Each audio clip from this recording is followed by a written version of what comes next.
Drage gledalke, dragi gledalci našega YouTube kanala Zgodovina slovenskega alpinizma oziroma drage poslušalke, dragi poslušalci našega podcasta Zgodovina slovenskega alpinizma, lepo pozdravljeni. Ponovno sem z vami Peter Mikša in to je nova zgodba oziroma nova epizoda zgodb iz zgodovine slovenskega alpinizma. Kdo je naš današnji gost, kdo je naš današnji nov steber slovenskega alpinizma?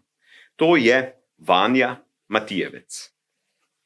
Vanja Matijevec je alpinist zlate generacije slovenskih alpinistov 70. in 80. let, ki je izkušnje nabiral tudi v gorah Himalaje.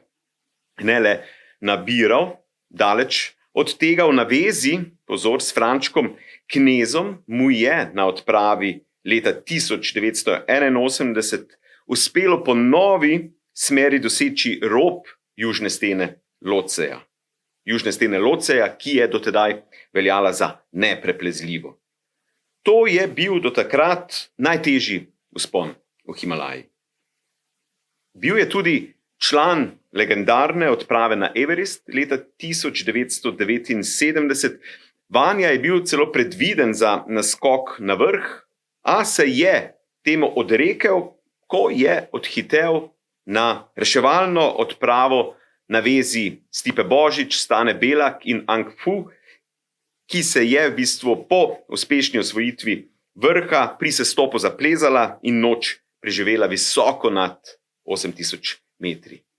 Vanja je bil v bistvu prisoten pri nesrečnem zdrsu vodje šerp Ang Fuja, ko je ta padel v večkilometrski prepad.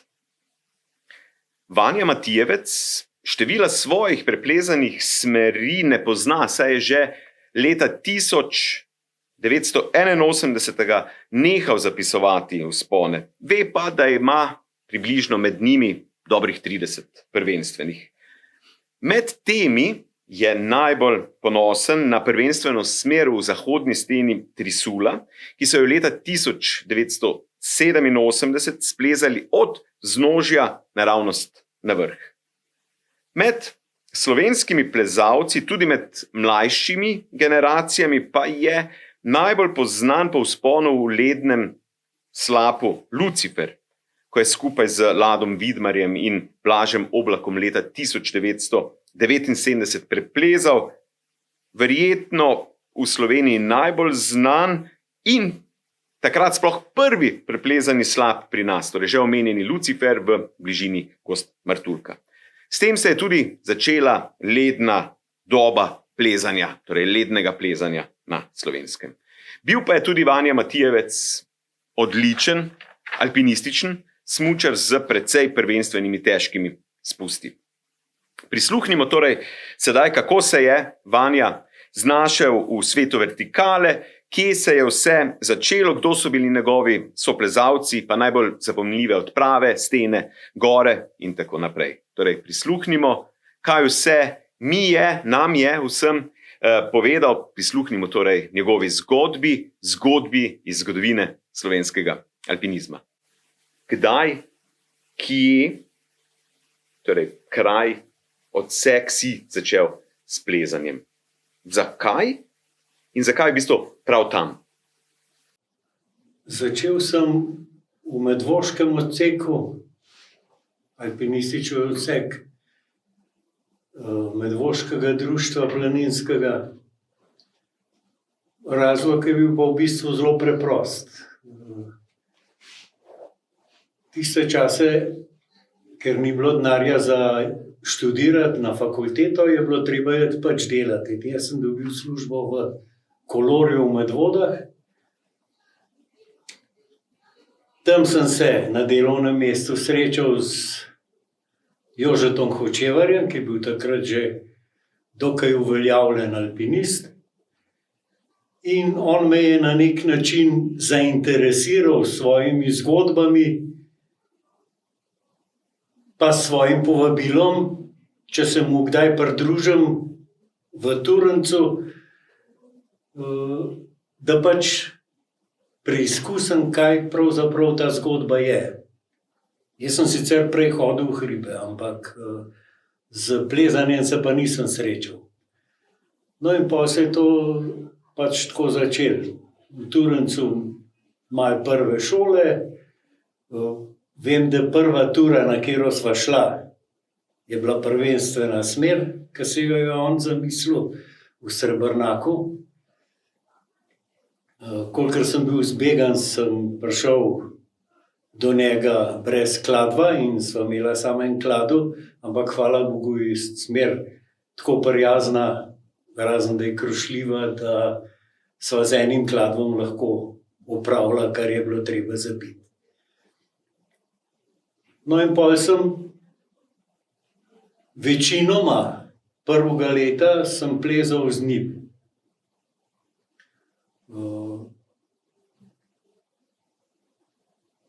Njemu je odgovarjal, ker na odseku očitno ni najdel nobenega, ki bi bil pripravljen mu nekako slediti v njegovih idejah. Imel je pa cel kup idej za nove smeri in tako sva splezala eno v malem Draškem vrhu, eno v velikem Draškem vrhu. Potem sem se pa že tudi spoznal z drugimi in sem začel tudi plezati z Janezom Kalanom pa z Doretom Verbičem. Tako da sem v prvem letu pravzaprav že kar eno lepo število smeri naklepal. In takrat se je tudi zgodil tisto, kar se verjetno vsakmu, ki začne se z alpinizmom ukvarjati, zgodi ali pa se je zgodil tisti čas. Prišel sem do knjig, ki so opisovale seveda velike podvige alpinistov tistega časa.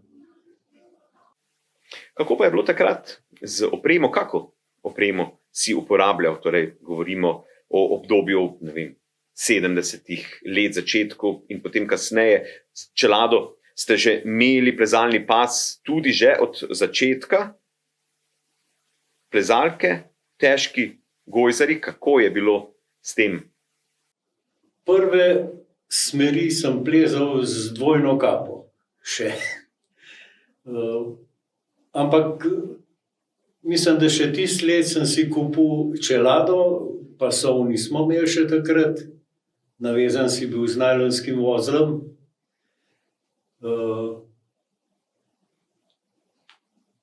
Vem, da sem si kupil 5 uponk, ker smo imeli takrat pač neko tako idejo, da če ima prijatelj tudi 5 uponk, 10 klinov na en raztežaj, je pa več kot dosti. Upenali smo namreč vrv samo z eno uponko, ni bilo tako, kot zdaj, ko sta vedno par. Ene par klinov sem si kupil tisti, ki so se takrat dobili na Planinski zvezi. Jeseničani se jim je rekel. In to je bilo v bistvu vse. Kaj pa plezalnike ste uporabljali ali še težke gojzarje? Ne, jaz sem praktično cel življenje plezal v gojzarjih. Mislim, da sem prve na pol plezalnike sem si kupil tam nekje leta 77, kaj takega. Pa še to bolj zaradi tega, da sem imel eno lahko obuto namesto težkega gojzarja. Ker pač plezalnik ni primeren, saj tiste sorte ni primeren za dereze. Jaz sem pa relativno zgodaj začel plezati kombinirane smeri. Pa tudi ena izkušnja s plezalniki, modernimi plezalniki, to pomeni brez rebraste gume, je bila, ko sem z enim od prijateljev šel v Kogu plezati in je obul plezalnike in ni mogel čez prvi sneg do stene priti. Tako da se mi je zdelo, da je tak plezalnik pa ni zame. Kaj pa kladivo? Kje ste dobili takrat kladivo? Dobro, danes lahko kupimo kladivo specialno, plezalno v vseh teh trgovinah, ki so na voljo. Takrat takih trgovin specialnih ni bilo. Kako ste s kladivi reševali situacijo? A veste, da se ne spomnim, kje sem pravzaprav kupil kladivo. Bil je pa klasičen kladu, sicer z oklom, malo okle je imel. In po moje, ja, nekje so ga mogli imeti, no. Ne vem, kje sem ga kupil. Vem, da me prav zanima, če še kje leži v kakšnem kevdru tista prvo kladu. Kako pa je bilo s treningi? Torej ste posebej trenirali za vzpone ali pa so bili vzponi trening za vzpone? V glavnem so bili vzponi trening za vzpone. Sicer smo se dobivali enkrat, tudi dvakrat na teden v Turencu, v tem plezališču, kjer smo pač poskušali, kaj vse se da splezati. Ampak da pa kaj posebej trenirati v tistih prvih letih, pa ne. Ko si šel plezati, si šel pač plezati z namenom niti ne treninga, ampak takrat se mi zdi, saj name so zelo vplivale nekatere knjige, od Hermana Bulla, Lionel Terray recimo. In sem nekako prevzel ta razmišljanje o alpinizmu kot enostavno odkrivanje neznanega in nekoristnega. Nekaj, kar ne koristi nikomur razen meni. In v bistvu mi je to pravzaprav ves čas ostalo. Mene je v alpinizmu zanimalo, kaj zmorem jesti, in nikoli me ni zanimalo primerjava z drugimi. In tako je v bistvu tudi vsaka tura je bila, recimo, ko sem splezal recimo svojo prvo petico, me je zanimalo, kaj je pa, če je nekaj ocenjeno 6. In ko sem splezal tisti čas, je bila 6 plus zadnja ocena, ko sem splezal eno 6 plus, me je zanimalo, kako pa izgleda detajl 6 plus. In ko sem zlezel, me pač v tem smislu zadeve niso več zanimale. In sem samo še iskal čim daljše, čim bolj komplicirane stvari. Ampak vedno samo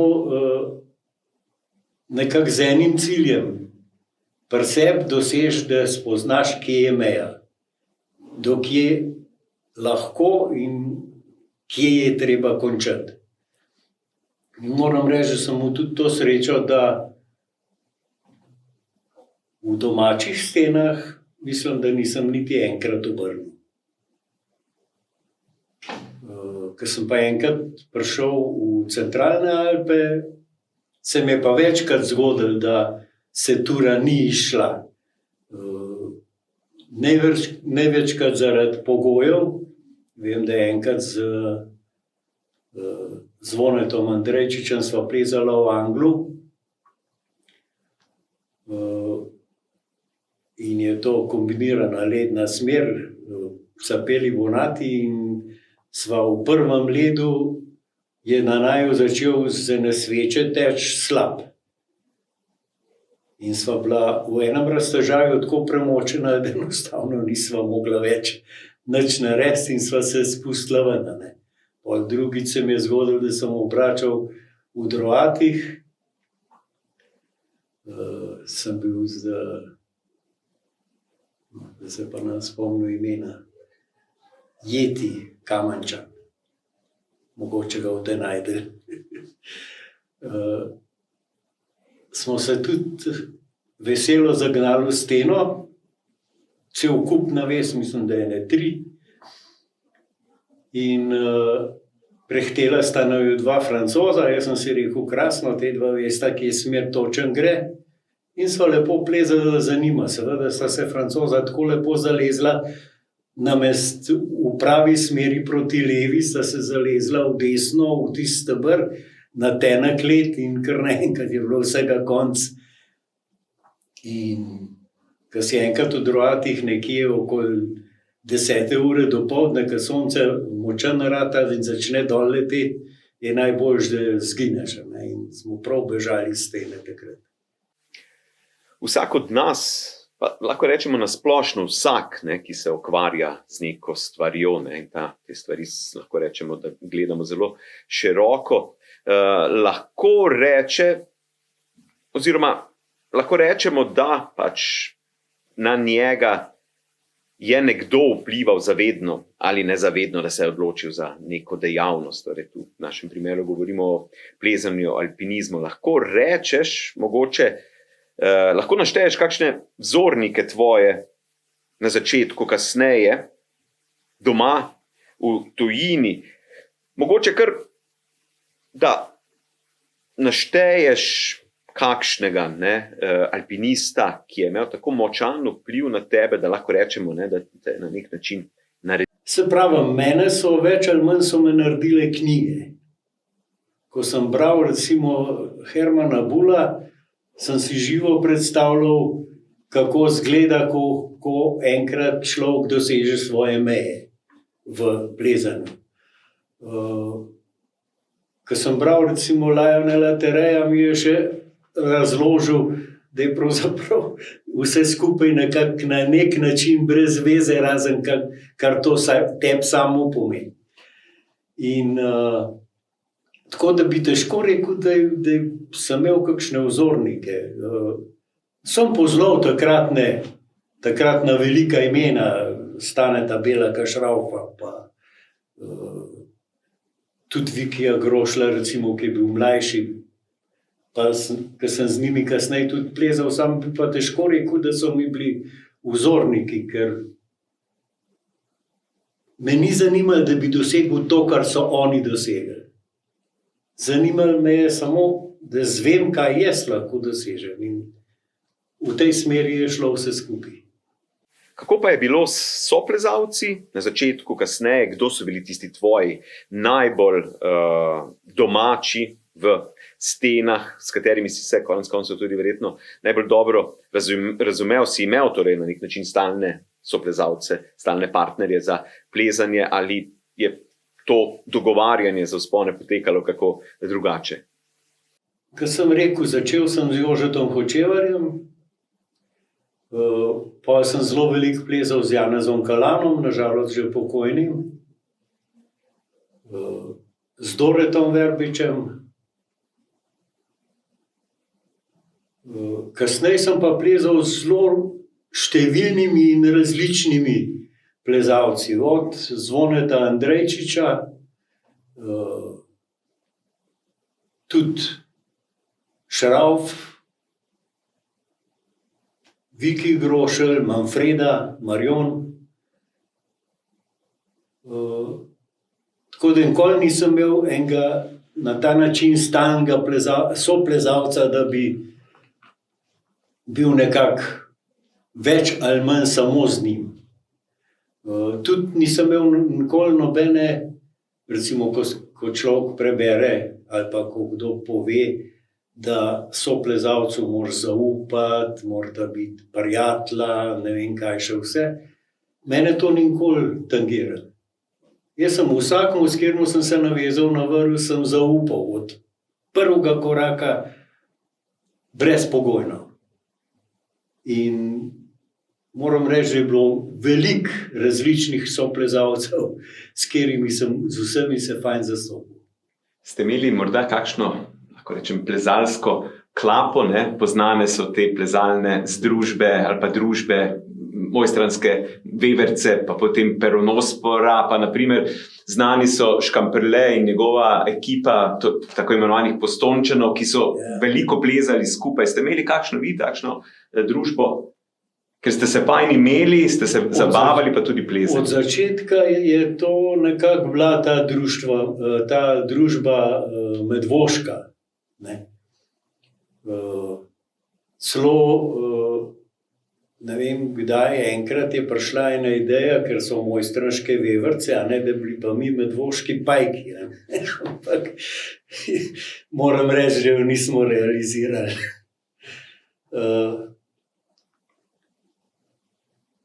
Kasneje so se pa, se mi zdi, te družbe zelo porazgubile. Jaz mislim, da so bili Postojnčani v bistvu zadnja taka druščina, ki je dolg časa bila skupaj. Jaz tudi po prvi oziroma na prvi odpravi se je medvoški odsek razformiral, oziroma takratni načelnik ga je preselil v Šmarno goro iz osebnih razlogov, neki so se morali spričkati očitno, ne. Tako da sem bil pol v Šmarni gori, potem sem se preselil v Ljubljano, mi je bil Rašiški odsek najbližji, sem se včlanil k njim,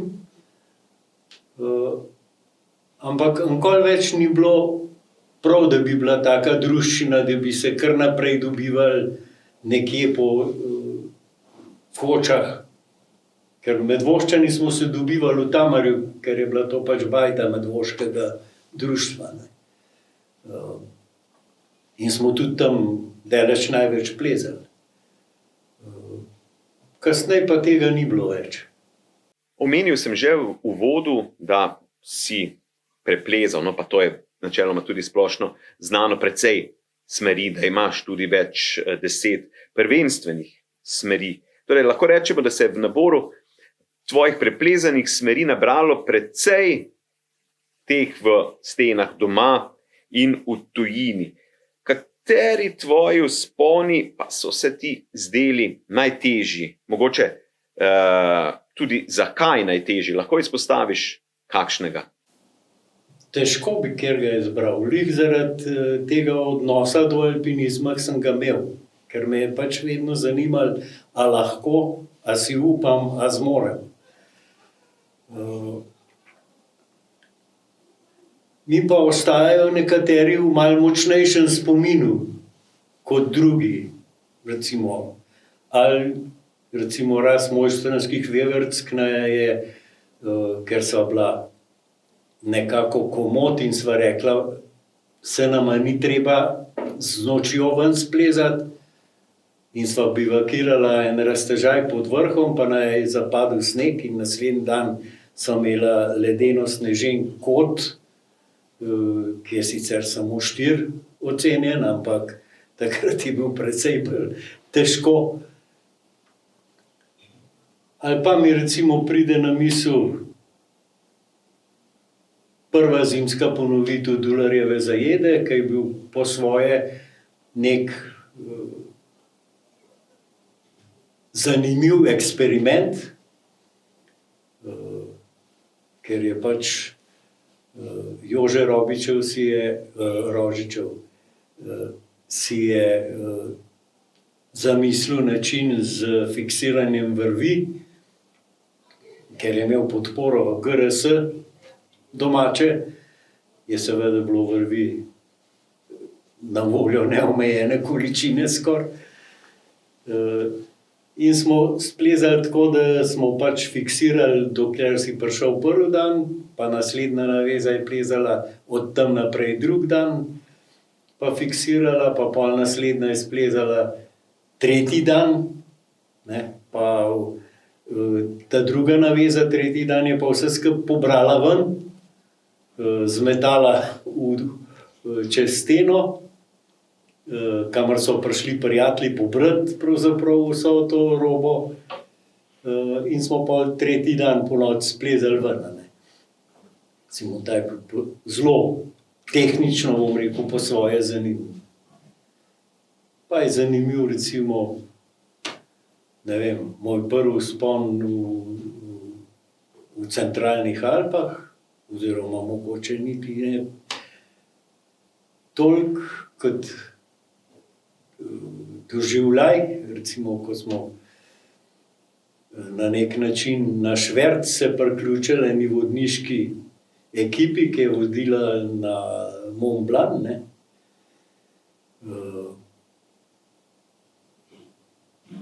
Pa nam na koncu Mont Blanc kot tak ni bil dost, pa smo rekli, ok, ko smo že tlele, bomo pa naredili prečenje, pa smo šli na Maudit, pa Takil, pa Akil de Medi. In recimo tam se spomnim, takrat smo imeli ene kovane dereze, sposojene na odseku, seveda. In so nas turisti, ki se pripeljejo z žicnico na Midi, so nas, oziroma naše dereze občudovali, kakšenkoli kaj takega videli niso. In ja, ampak težko bi pa rekel, da je bil kakšen vzpon tako težek ali pa tako ekstremen ali pa da bi bil vreden, da se zapiše v zgodovino. Ker so bili pač vsi samo temu namenjeni, da zvem, kaj lahko. Kateri tvoj vzpon pa šteješ za največji dosežek? Ne nujno po ocenah. Tisti, ki ti je te na nek način najbolj zaznamoval, ki je pomembno vplival na tebe zaradi različnih razlogov. Spet ne. Mislim, prvič alpinizma nisem nikoli vrednotil po največjih dosežkih, kaj si, ali svetovni rekord v poletih, ali ne vem, zmaga na ne vem kakšnem tekmovanju, ker ga pač nisem na ta način zastopil. In zaradi tega tudi vzponov svojih, pa ne od drugih, nisem nikoli rangiral, ta je pa nekaj več. Ne. Ker me je vedno spet samo to zanimalo, ali zmorem ali ne zmorem. Vzponi, ki se mi zdijo vredni malo več kot drugi, so bili taki vzponi, kjer sem mogoče res šel do meje. Takih je bilo pa in pri nas, in v centralnih Alpah, in v Himalaji kar nekaj, no, da nam rekel. V Himalaji skoraj vsi so bili na svoj način posebni. Od prvega, recimo, ko me je Tonač povabil na Trisul, v zahodno steno, in ko sem v bistvu sicer po že osvojenem vrhu ostal sam pod vrhom in sem pol naslednji dan šel sam na vrh.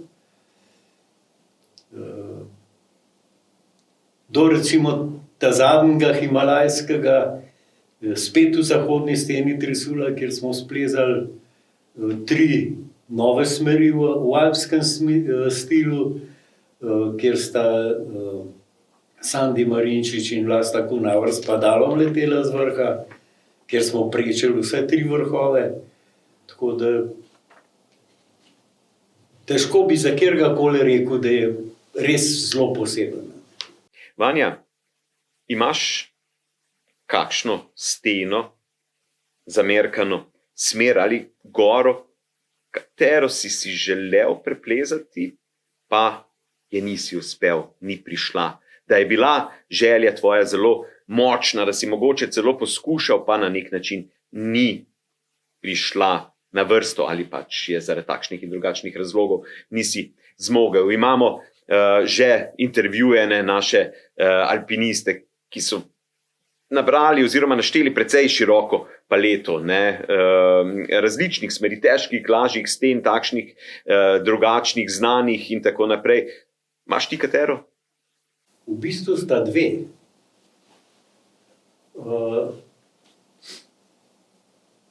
No, pa še 3. pol.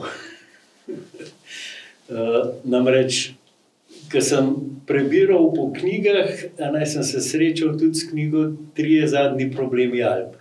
In tisti čas so bili seveda to vzponi, pri katerih smo samo usta odpirali. In ko sem bil prvič v centralnih Alpah, sem si želel splezati Valkarja. Pa seveda nismo prišli niti do vznožja. Dobro, mogoče tudi hvala Bogu, ker je vreme ta prav čas nam dal signal, niti ne poskušamo. Potem, ko sem kasneje vodil po Švici, sem si želel tudi splezati Eiger pa Matterhorn. Ampak nikoli ni bilo denarja, da bi šel v Švico plezati. Če sem bil na vodniški turi, je še šlo nekako, da bi si pa privoščil Švico, pa tiste cene. In tako tudi v Eigerju nikoli nisem bil, tudi v Matterhornu v severni steni. Mi je pa tista polovička ratala v Žorasih, ko smo splezali prvenstveno desno od Krozovega stebra, krasno ledno smer, z Frančkom knezom Jože Zupan pa Lado Vidmar. In je to postala verjetno ena najmanj ponavljanih smeri iz preprostega razloga, ker baje je led že skoraj povsem izginil.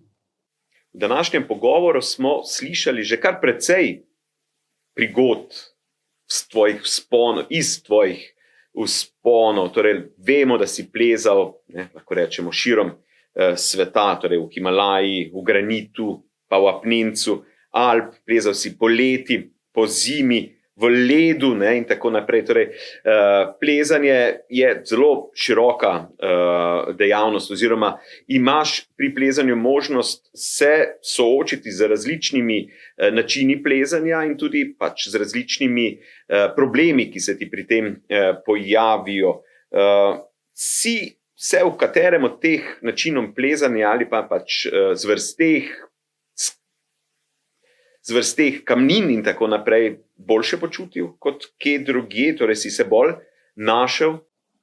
Ker sem se spoznal z plezanjem v ledu, moram reči, da sem se zelo hitro navadil in mislim, da mi je plezanje v ledu najbolj fajn. Razlog je pa strašno preprost. Ni treba iskati oprimkov.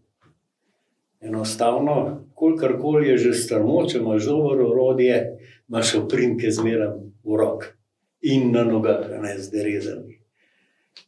Tako da v ledu sem zelo rad plezal. Bil si član večjih odprav v Himalaju in to v času tako imenovane zlate dobe jugoslovanskega, torej slovenskega himalajizma. Ti je katera od teh odprav ostala najbolj v spominu?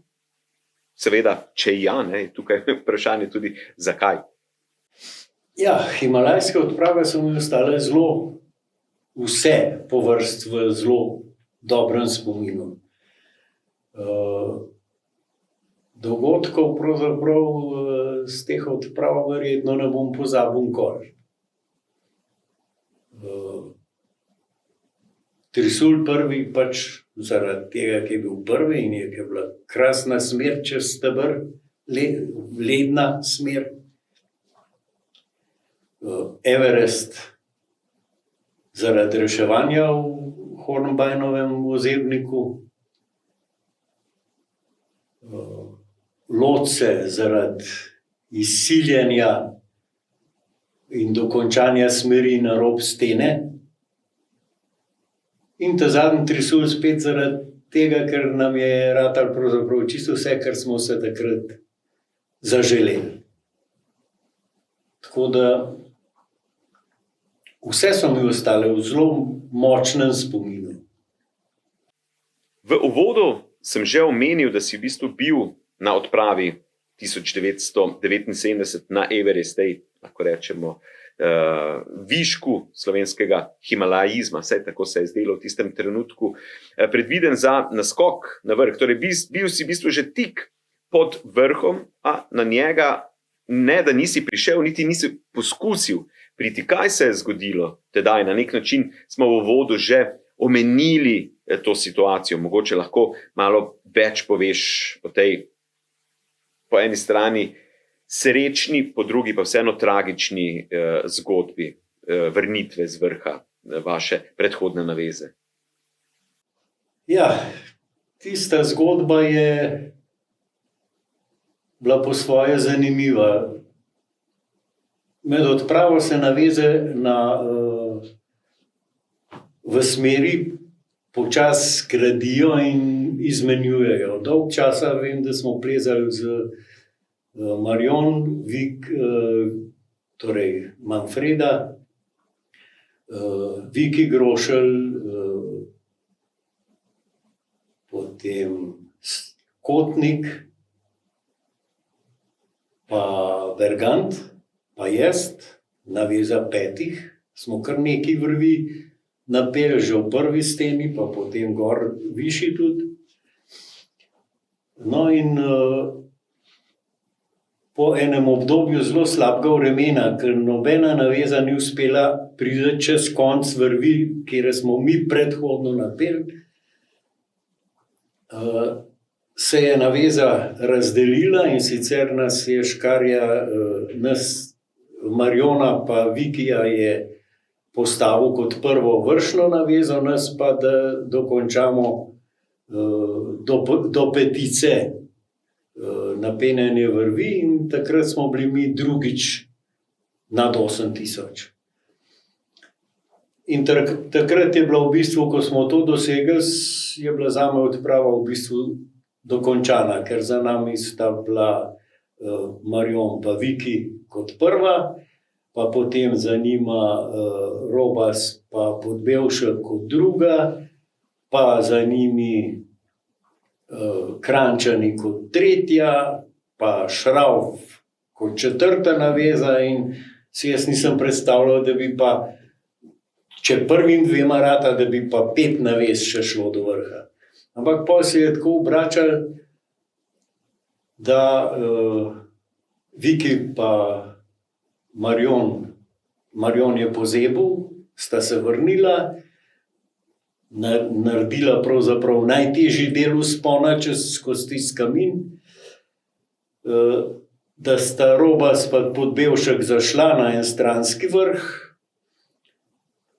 in da so Kranjčani prišli, oziroma da sta Zaplotnik pa Štremfelj prišla na vrh. Takrat smo bili mi še v enki.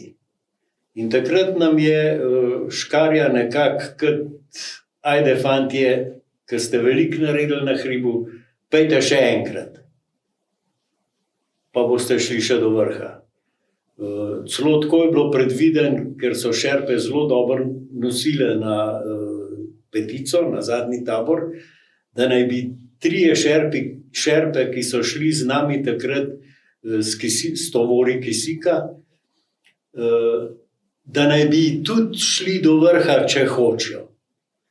No, šerpe so takrat pač so prinesli na petico, so rekli, da jih stvar ne zanima več, da grejo raj dol. Šravf pa Stipe Božič pa Ankfu so pa takrat en dan čakali v taboru 5 in ko so šli na vrh, smo mi prihajali na petico. In vzpon se jim je malo zavlekel in nazaj grede jih je ujela noč. Nekje, po mojem občutku, glede na to, kjer sem kasneje, ko smo šli reševati najdu Stipeta, mogoče pravzaprav tik pod ameriško stopno v Hornbajnovem kuloarju. In jaz sem sicer kasneje, ker takrat veze niso dobro delovale na hribu, tako da mi tistih Šravfovih klicev v bazo, ki ste jih verjetno vsi videli v filmu Baza javi se, kjer je bilo to posnet, nismo slišali, ampak tisti klici so bili grozljivi. takrat je bilo iz glasu očitno, da celo Šraufu gre tako za nohte, da ne verjame več, da bo preživel. No in seveda, normalno je bilo, vsaj za naše občutke, da gremo pomagati njim, ne pa na vrh iz petice. Prijatelja sta se spustila po snežišču navzdol, pod Hornom Bajnokular, jaz sem pa prečil po enih policah in sem v bistvu prišel v Kolar, tam, kjer sta predhodno Nejc pa Andrej prišla ven iz Kolarja. Zakaj? Zato, ker sta tam pustila vrv. In jaz sem tisto vrv pobral, sem rekel, mogoče bom še kaj rabil tole, ker do tam sem bil brez naveza, brez vrvi, ker sta bila prijatelja, ki sta šla od spodaj, sta imela vrv. In splezam v Kolar, noter po tisti polici, mal nad mano je bil en majhen skok in nad skokom ene 50 metrov zagledam dve postavi. In sta bila Šrauf pa Ang Fu, ki sta se stopala. Jaz sem takrat uporabljal kisik. V bistvu ne toliko zaradi sebe, kot zato, da ko bo potreba, da ga dam tistim, ki ga rabijo. In Šrauf mi je povedal, da je s Tipetom nekaj narobe, da je baje zgubil, oziroma da se mu izlubila dereza in da ne ve, kje je. In jaz sem se odločil, da pač ju pustim tam. Prijatelja sta bila že na dnu Kolarja, sem rekel, počakajte tlele, Čita pa Ivč bo takoj prvama. In sem odšibal naprej, gor po Kolarju, ene 100 metrov više sem naletel na derezo, ki je bila zapičena v sneg ob robu, in sem videl, da ni zlomljena, ampak se mu je samo snela. In še enih 200 metrov, pa ne bom presegel, da je bilo točno to, da v tistem stanju verjetno nisem prav dobro ocenjeval, višje zagledam Stipeta na konc vrvi, ki je bila privezana v cepin, ki ga je zapičil, in kako si stoji na eni nogi, kjer ima derezo, in z drugo poskuša skopati stopničko, v katero bi lahko stopil. In ko sem prišel do njega, je bilo čisto jasno, da je bila to zadnja točka, ki jo je še dosegel živ, če ne bi ben prišel okoli. No, pa sem jaz pač ga tam takoj privezal na še en klin ledni, splezal naprej gor do cepina. Cepin je bil mogoče 3 centimetre zabit v led oziroma v sneg. Odvezal vrv, se spustil do njega in ga potem spuščal skozi karabinsko zavoro, sem ga spuščal naprej dol, sem rekel, greva čim prej, no, prej sem mu še preložil masko pa flašo kisika v njegov ruzak, nataknil masko, odprl ventil na, mislim, maksimum skoraj. In Stipe si je relativno hitro pomogel, tako da je kar dosti suvereno pol se stopal dol, ko smo prišli, ko je prišel do Ivča pa Čite, je en čas samo gledal enega pa drugega, sem se jaz spustil do njih, prav Ivč, Ang Fu se je obal. Raven tako gledal enega pa drugega, kako obal. Nič mu ni manjkalo, ko sem šel mimo njega. mogoče še v boljšem stanju je bil kot Šrauf v tistem momentu. Kako se je obal? Ja, prav, kar usedel se je, pa se je odpeljal. In nimaš kaj. Gremo čim prej zginimo od tukaj na varno do Štirice. Prej sem imel še ideje, ki jih bomo spravili ven na Štirici, bomo mi še enkrat obrnili, pa še enkrat probali proti vrhu. Pol seveda, ko je Janku padel, je bilo teh idej takoj, so bile preklicane v hipu. Itak pa v teh idejah noben ni nič vedel, ker so bile samo v moji glavi. In ona dva sta še Stipeta privezala še na svojo vrv in so začeli počasi prečeti iz kuloarja ven. Jaz sem že do takrat se stopal, tako sem bil navajen v strmem snegu se stopati z obrazom proti dolini. Lepo pete zabiješ v sneg in je lepo po stopnicah hodil. In ko se je vrv iztekla, grem jaz za njima, 2 koraka in se mi je naredil verjetno isto, kar se je naredil Langfugel. Zgleda, da je bila pod snegom ledena plošča, da je reza ni prijela, jaz sem bil v hipu narit, pa me je odbil. Samo da glede na to, da sem relativno dostikrat očitno vadil to ustavljanje s cepinom že v domačih hribih, ko sem priletel na tla, sem bil že pod sabo sem imel leden kladu, ki sem ga uporabljal takrat. In takoj se je zadrl v sneg in sem se ustavil dobesedno pol metra mogoče, pa sem že ustavil se. Skozi glavo me pa vrtel se film. Ne. Če ne bi tega znal refleksno, bi se danes odpeljal za Angfujem. Kar bi bilo še hujš, ker smo bili navezani, še koga bi nesel sabo. In takrat sem se dobesedno začel tresti, ker mi je to zvrtelce skozi glavo. No, ampak par globokih vdihov pa sem se spravil k sebi in par metrov pod mojim zaustavljanjem zagledam cepin, ki ga je Angfuju strgal iz roke. To je bil moj cepin, ki ga je Angfu na petki vzel, ki sem ga jaz tam pustil, ker pač ga ne rabim več.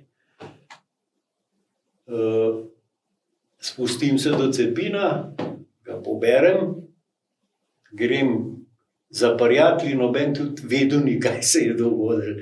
In o tem tudi nismo govorili kasneje, ker šele, ko je bilo treba napisati zgodbo, sem jaz nekaj od tega napisal. Mislim na vprašanje, zakaj nismo šli na vrh? Preprost razlog. Reševanje, vsaj takrat, je bilo vredno več, ali pa reševanje življenj je bilo takrat vredno več, kot kjerkoli vrh, pa tudi če je najvišji na svetu. Kar se mene tiče, sploh nisem imel nobenega problema.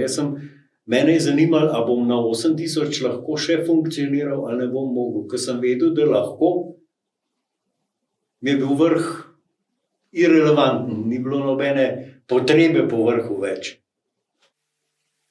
No, gremo sedaj na naslednjo tvojo veliko odpravo, ki se je zgodila 2 leti po Everestu. Seveda govorimo o odpravi v južno steno Lhotseja. Lhotse, južna stena, je na nek način veljala za svetovni alpinistični problem naslednjega tisočletja. Vemo, kdo vse je poskušal že v tej steni neuspešno. Kako ste najprej doživljali sploh to res grozno, velikansko južno steno? Kako je bilo plezanje?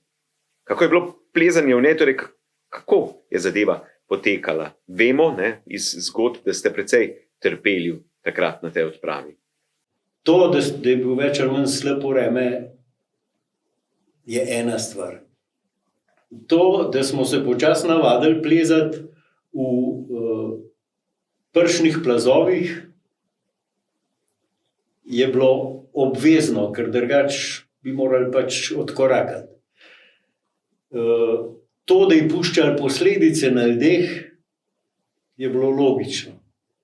Recimo, en od primerov, pa zdaj ne bom vedel točno, kjer prijatelj je to bil, kašljali smo tam vsi. Eni so celo kašljali tako, da so kri pluvali včasih.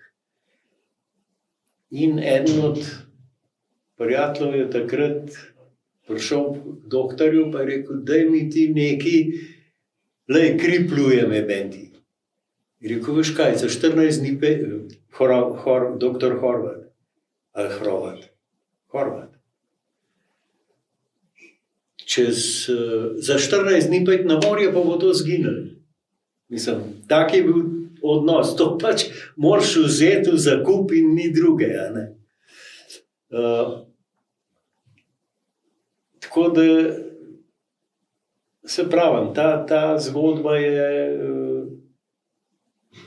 sestavljena iz celega kupa individualnih zgodb, ki so ljudje obupavali, ki so se cepini lomili, ki so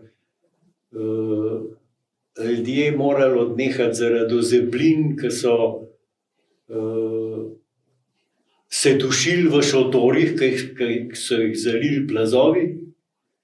Recimo na Petki se je to zgodilo Marjonu pa Čiti, Bergantu pa Manfredi. Zgodilo se je meni pa Frančku. In zdaj berem v knjigi od Štremfla, da se je zgodilo tudi njim, oziroma njima. Šotor je bil na takem prostoru, da ga je plaz tako zalil, da če se nisi hitro odkopal, bi noter pač umrl zaradi pomanjkanja kisika.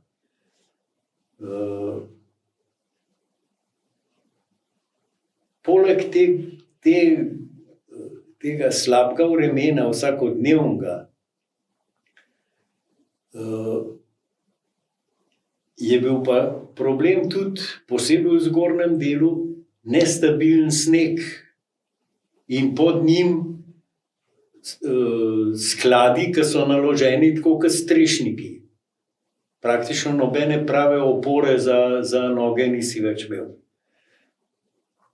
In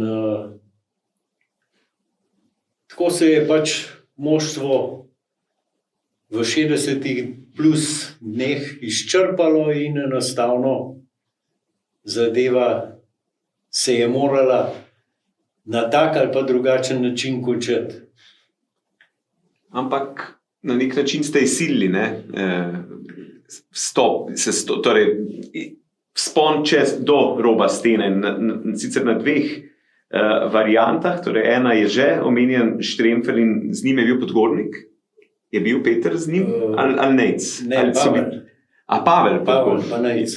Torej, imamo navezo Podgornika in Nejca in Štremflja in vaju dveh z Frančkom, ki izplezata 18. maja na rob stene po vaši varianti. Kako je to izgledalo? Ta boj na nek način, da se pride na rob stene na silo?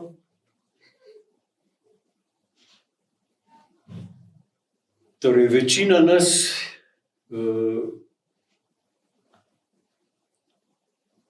je razmišljala takrat tako, kot smo razmišljali tudi v domačih hribih. Stena je preplezana, ko si na robu stene. Vrh me ne zanima. To takrat v Himalaji še ni veljalo.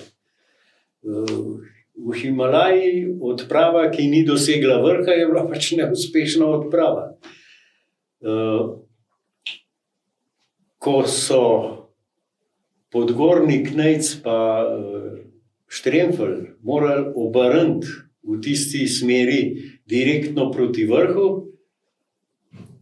sva s Frančkom seveda sva se odločila, ker sva ostala pravzaprav edina od cele ekipe, ki sva imela še nekaj energije, sva se odločila, da ne bova nadaljevala tam, kjer so oni končali. Razlog je bil pa strašno preprost. Če ti Nejc reče, da na tiste kline on ne bi niti svoje slike obesil, pa seveda to niso klini, po kateri bi se kdo drug obešal. In sva se odločila prvič, da bova čim hitreje splezala do Šestice. To nam je uspelo z 2 bivakoma, torej v 3 dneh. In potem odvisno od tega, kako bo kazalo z vremenom. Če bi vreme kazal na to, da bo vsaj en dan res držal, pa bi poskusila direktno na Šestico po enih rampah tam gor, kar sva gledala, probat priti na ta greben nad mestom, kjer so oni probavali, pa pol od tam kakorkoli naprej. In druga varianta, ki je pa zgledala na oko veliko bolj prijazna, da bova prečila v levo, cel vršen snežišče pod vršno steno skalno in prišla na rob stene takoj, ko sneg doseže rob. Zjutraj, tisti dan, je bil oblačen strop tik nad nama, začel je snežiti in seveda o tem, da bi plezala naravnost gor, ni bilo niti malo razmišljanja. Da bi bila hitrejša, sva vzela kisik maske, ampak meni je že po 1 uri plezanja kisika ni bilo več, konc. Medtem, ko je Franček imel kisika še 4 ure dlje. Ampak to je bilo komaj dosti, da sva dosegla v tej prečnici skalni rob oziroma skale na vrh snežišča. Od tam je bilo treba pa še kakšen kilometer prečiti po snežnih zastrugih. To pa tako zgleda, da pač kot harmonika, splezaš na rob, v dolinco, po njej gor, na rob, v dolinco, po njej gor. No in te snežne mase, čeprav je bilo strmo na oko, bi tam rekel krepko čez 60 stopinj. Na neverjeten način vztrajajo in se držijo v tej strmini. No in se nama je pač dogajalo. Franček je splezal po takem zastrugu do gor, poskušal prečiti na naslednji zastrug in na vrhu zastruga je bila opast, ki se je podrla in seveda je trešil na 30 metrov dol. Na vso srečo je bil med nama zastrug in se je vrv zarezala v ta zastrug noter, tako da sva visela kot 2 salami, vsak na svojem koncu. No in potem je zlezel po tistem drugem zastrugu gor do skal, zabil klanc, se pripel na tisti klin, preden sem jaz lahko šel, ne, in pol smo imeli seveda vaje, kaj zdaj. Jaz sem poskušal, pač, ker je bila vrv zarezana v zastrug, nisem mogel za njim plezati navzgor, sem moral prečiti v sosednji zastrug, tam se je vse skupaj še pod mano podrlo, pa je bilo treba, da sem prišel do vrvi, ki jo nisva mogla jasno ven potegniti, se je bilo treba odvezati, pa je Franček potegnil vrv dol, ven, pa spustil dol. pa je bila v bazi zavladala cela panika, ker sva komunicirala po radiju, da se nisva drla na 100 metrov, kolikor sva imela vrvine. Kaj se zdaj dogaja? Nisem odgovor, je pač bil, dajte mir, imava sama s sabo dosta opraviti. No, in ko je Franček tisto vrv sprostil, pa jo spustil spet dol, sem se jaz navezal, splezam do njega. In Franček je takrat rekel, jaz imam tega dost. Mislim, mene je prav fizično me je bolelo to, da bomo, ne vem, par 10 metrov mogoče pod robom stene pa nehali. In na vso srečo takrat so se megle malo pretrgale, zagledala sva rob dobesedno na dosegu roke in jaz sem samo hitro zakopal mimo Frančka, da ne bi njegova obveljala. Zakopal sem rekel, lej, tamle sva, takoj so odzunjali. Splezam tisti raztežaj, Franček pride za mnoj, spleza še po enem takem zastrugu navzgor, do enih skal na robu in potem mu je manjkalo, oziroma nama je manjkala samo še ena prečnica, mogoče 20 metrov, kamor je zabil 3 kline, zato da ja ne bi kaj narobe, da je prišel ven pa na rob. No in takrat so pač ugotovila, da to je to, stena je preplezana, lahko greva vsaj mi dva ali pa tisti, ki dojemajo konc smeri z robom stene, grejo lahko mirno domov, ker smo pač naredili prvo smer čez južno steno Loceja.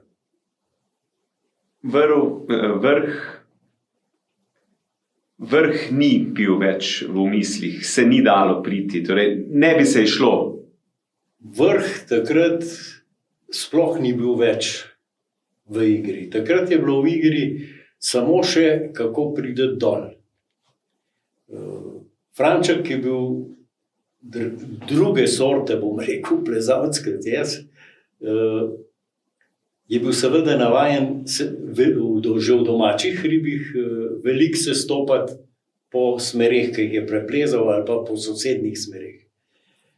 Jaz teh izkušenj nisem imel, razen mogoče nekaj malega v centralnih Alpah, kjer sem si prvošel pač včasih, da sem lažje smeri po njih se stopal, tudi če je bilo še solidno strmo.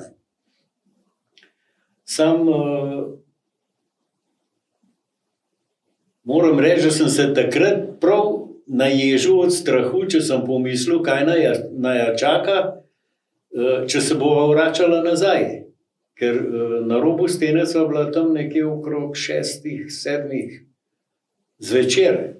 To pomeni, šla bova v noč, baterije več kot uro ne bojo zdržale.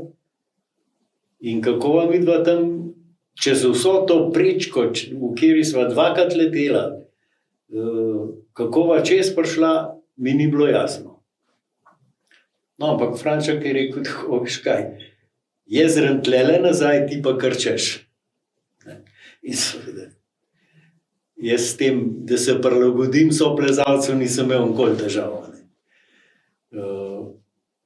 In sva pač šla, Franček je plezal naprej, hvala Bogu sva večino teh zastrugov, ko sva gor glede plezala, že podrla.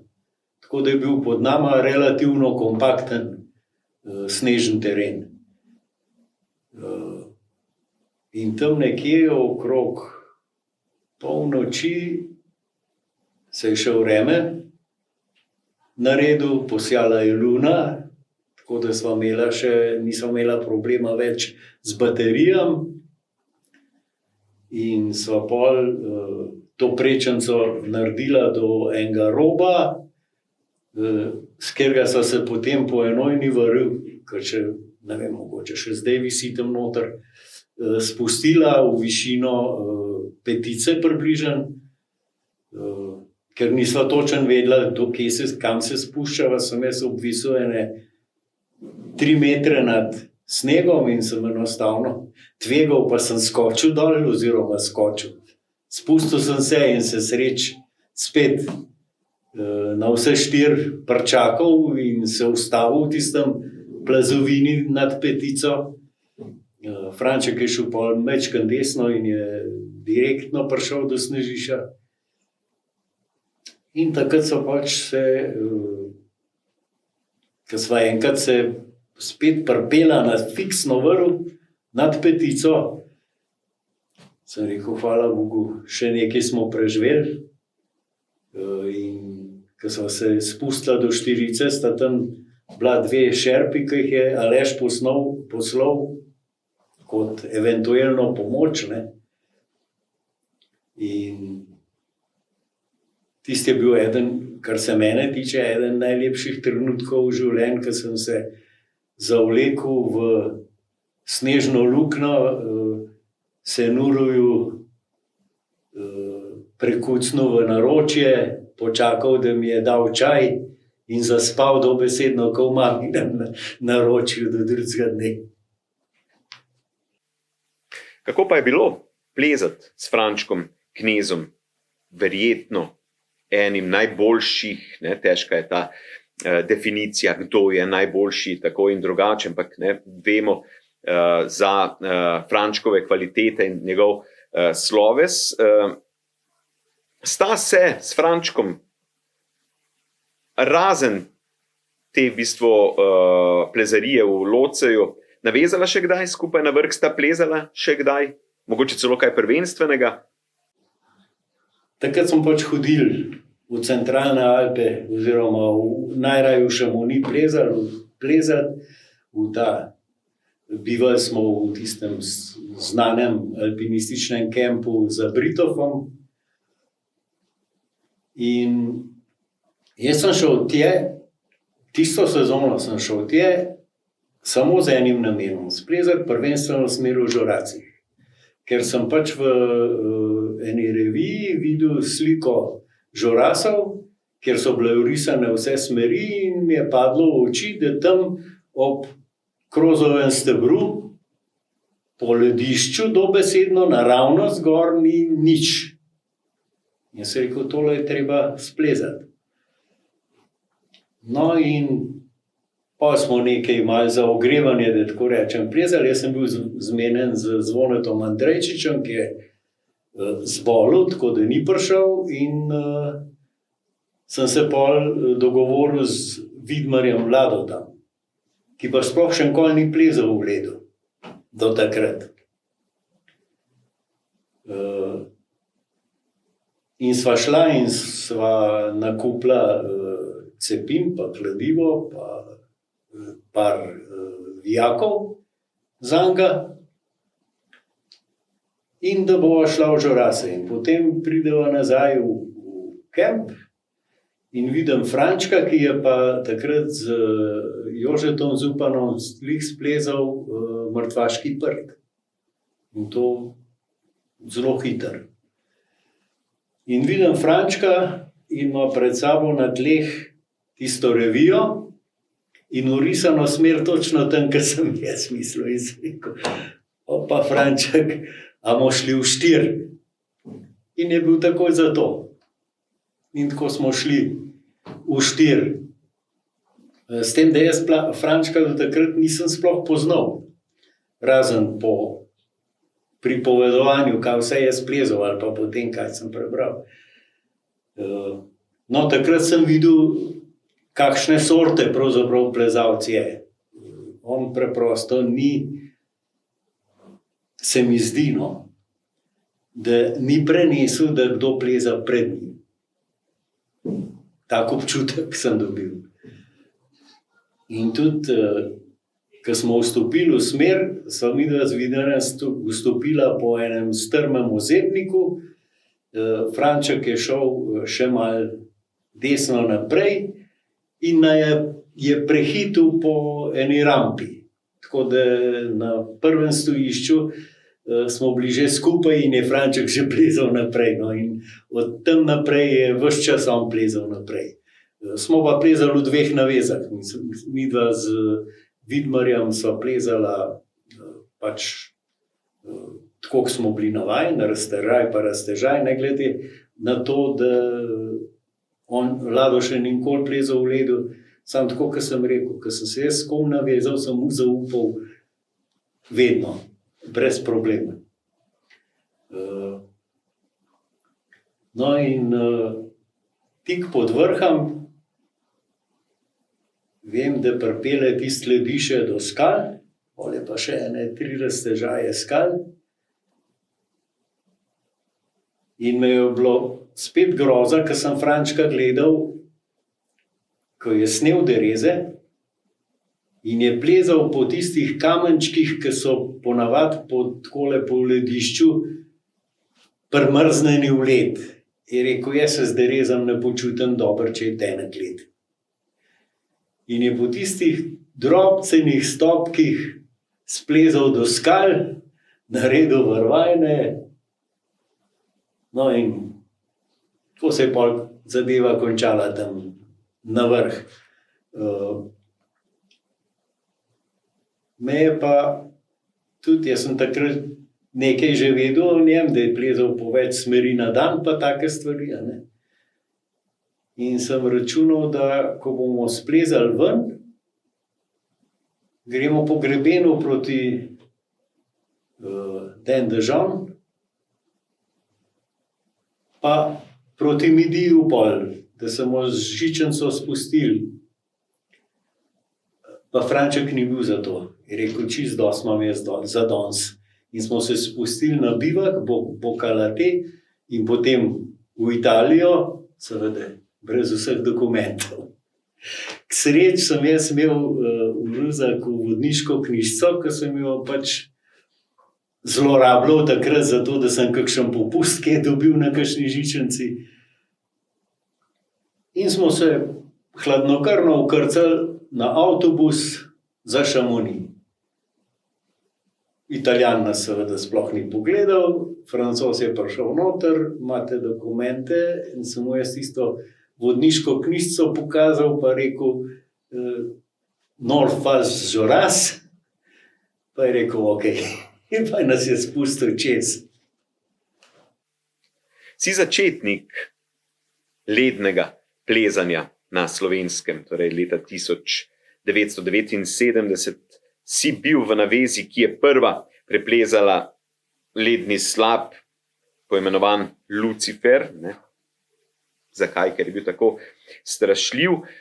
Spon, ki je bil sploh prvi spon v zaledenelem slapu pri nas. Kako ste sploh prišli na idejo plezati slapove, preplezati zaledeneli slap? Torej, očitno, glede na to, da ste bili takrat prvi, tega še niste pri nas počeli.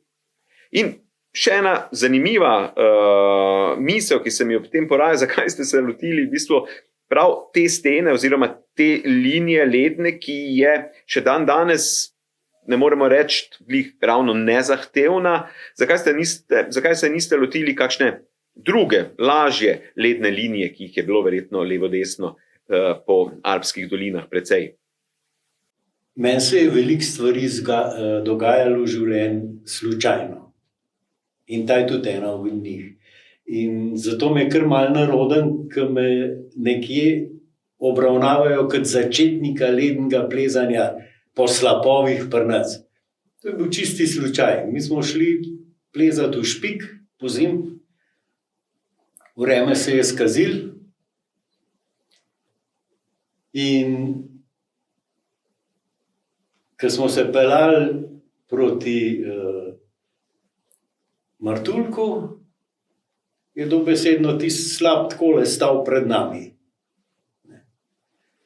In jaz sem razmišljal, a gre dan v nič ali nekaj probamo. Kako pa, če bi probali tale slap splezati? V ledu smo že plezali, kaj, ne?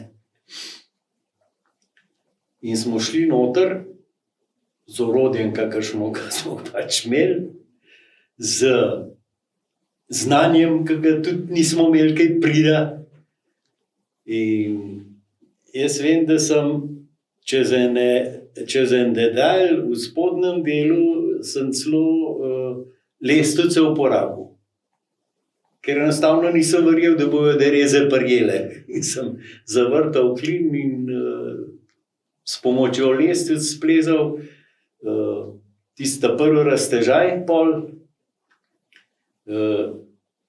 Tam na levi strani je bila ena skalna luknja, sem noter zabil klen, fiksiral štrak, ampak je bilo že pozno.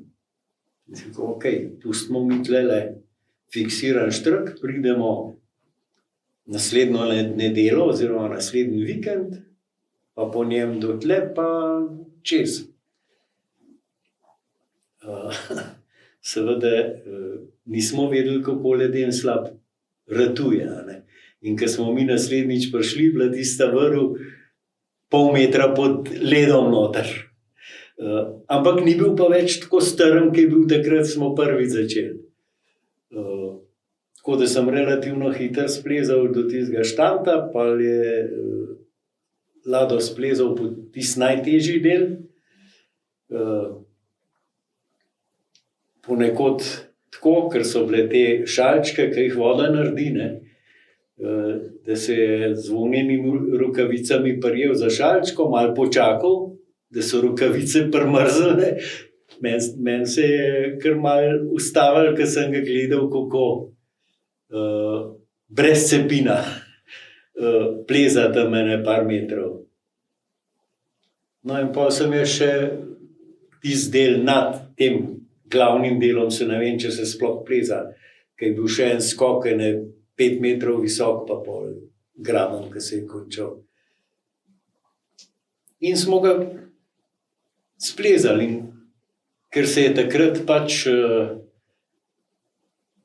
ko bi rekel, glih uveljavila ta kategorizacija, zaradi katero smo mi morali javljati vzpone, mislim, da Bojanu Polaku ali na komisijo za alpinizem ali kam, smo pač ta vzpon upisali, in je malo zavladala panika, kako zdaj to oceniti. Prvenstven, pa navpičen led, in je kar naenkrat nanesel toliko tistih točk, da bi jih mi za cel let imeli dosti. Pa smo se pa nekako zmenili, da je to trening, da to ne moramo reči kot smer. In mislim, da en teden kasneje je bilo cel kup, 3-4 slapovi so bili splezani po Sloveniji. Češka koča, mislim, da Sinji slap, pa še ne par. To je slučajno bilo ali je pač čisto preprosto informacija vašega vzpona prišla naokrog in so še drugi poskusili? Po moje je bilo slučajno, po moje je bila taka zima, da so bile take razmere in toliko nas je že bilo, ko smo v centralnih Alpah v ledu plezali, da jih je zamikali tudi to. Po moje je bilo slučajno, mislim, da niso zaradi tega začeli. Zato se tudi sploh se ne smatram za kakšnega začetnika lednega plezanja v slapovih. Kako ste pa pol dojemali, na primer, ta led? Je ta led bil, če res niso razmere v hribi, gremo pa potem kakšen slap splezati, torej še vedno rezerven plan, ali je plezanje slapov postala resna zadeva potem? Ja, kasneje se je to, se mi zdi, razvil kar zares, ker so se tudi zmeri bolj resni slapovi plezali.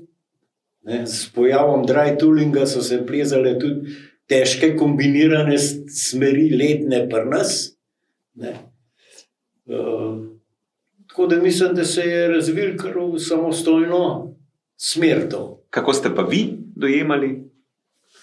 Ja, jaz sem ga dojemal kot nekaj luštnega, kot nekaj novega, kot nekaj takega vodnega ledu. V centralnih Alpah ga redko kdaj srečaš, voden led. In se drugače obnaša in se drugače pleza v njem. In tudi Drugače zoprn je, bom rekel, ker si moker. Če je kolčkaj resen slab, po njem teče voda in ne prideš ven, ne da bi bil podhlajen. Vemo, da si bil tudi odličen alpinistični smučar. Torej, bil si prvi, ki je presmučal hudičev žleb. Si presmučal verjetno še precej tega, naprimer, kaj se ti je tukaj otisnilo v spomin? Smučati sem se jaz naučil v hribih, na turnih smukih. In kasneje